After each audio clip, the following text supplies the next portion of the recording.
Welcome to Outrage Science Bites, where we explore the science behind the outrage industry and the social forces shaping our world in bite-sized episodes. I'm your host, David Beckmeyer, and in today's episode, part of our Technology and Outrage Week, we're diving into how the internet fuels extremism and disinformation. We're living in an age of unprecedented connectivity, but that connectivity has a dark side. Extremism and disinformation are now just a click away, shaping minds and movements in ways that were unimaginable a few decades ago. Let's kick things off with a clip from David Helfand, a scientist who helps us understand the fundamental difference between how experts and the general public interpret the idea of doing research.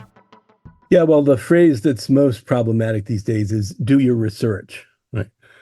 And what that means to a scientist, of course, is to follow a procedure where evidence is vetted at every step of the way against physical reality.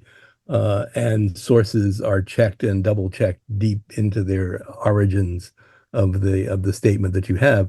Whereas what it means to most people is go on the web to all these websites that all say the same thing and reinforce your confirmation bias that your view is the view of the world that's correct because here's all these other people that believe it as well. So it's a really problematic situation, and enabled by the free access of everyone to the web. And that's a consequence of the evolution of our brains, which has been going on for 300,000 years, 299,980 of which did not have the internet. And so our brains are wired to look for patterns, to both find food and avoid ending up being food. And so we look for patterns and we find patterns. We're really good at finding patterns. There's even a word for it, apophenia, where you find correlations between things that really have no relationship to each other at all. There's a wonderful website, Tyler Vegan's website, I don't know if you know this, that he has hundreds and hundreds of extremely high correlations, like the number of associate degrees granted in music in the United States and the solar power generation of electricity in Costa Rica. Right? They're 99% correlated over a 10 or 12-year period. And of course, they have nothing to do with each other because if you look at enough information, you can find things that correlate. But our brains are designed to do that. They really are wired to find correlations. And so people find these correlations and then they're off and running. The phrase, do your research, has become part of our everyday language, but it doesn't mean the same thing to everyone. For scientists, it involves a painstaking process of gathering and verifying evidence. For the average person, it often means jumping online and looking for information that confirms what they already believe. And here's where the internet plays a major role. It's a double-edged sword. While it gives us access to vast amounts of information, it also makes it easier for people to fall into confirmation bias. We're hardwired to seek patterns and connections, even where none exist. And when the internet serves up content that reinforces those false connections, disinformation spreads like wildfire. This sets the stage for something even more dangerous: how these false beliefs can morph into extremism, particularly among young people. Jack Whipple explains how the internet, specifically through social media and online forums, has become a breeding ground for radical ideologies.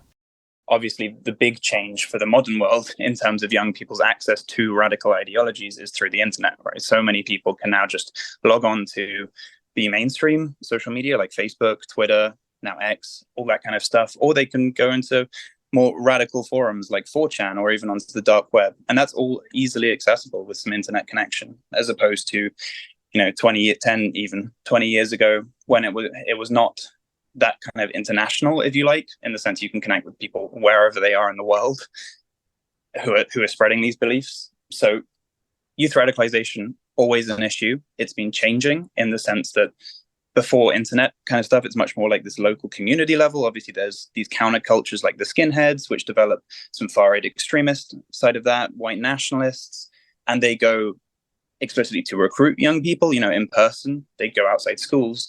But now there's this scenario in which young people can be targeted just online, right? People can just put out YouTube videos and stuff like that, and algorithms even. There's been a lot of talk about kind of algorithmic radicalization, in which you're funneled down this rabbit hole of extremist beliefs. Young people will come to these videos, and those who are more susceptible will go down them.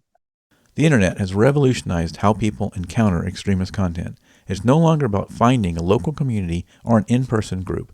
Today's radicalization often happens through algorithms that push users toward more and more extreme content.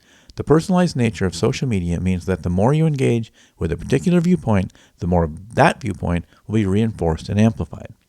This has massive implications. It means someone can go from casually browsing the internet to being exposed to radical ideologies in a matter of days or even hours.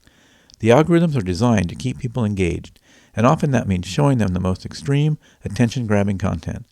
Unfortunately, that kind of content tends to be filled with anger, outrage, and disinformation. The combination of these two forces, confirmation bias and algorithmic radicalization, fuels extremism at an alarming rate. The internet has become both a blessing and a curse in this regard. It's a powerful tool for learning, but it also enables the spread of disinformation and extremist ideas like never before. And as we've seen from recent events around the world, this dark side of connectivity can have devastating real-world consequences. That's it for today's episode of Outrage Science Bites. We'll continue exploring the intersection of technology, outrage, and extremism throughout the week, so stay tuned for more. If you enjoyed today's episode, you may want to check out the long-form Outrage Overload podcast. Visit outrageoverload.net for past episodes, links, and contact information.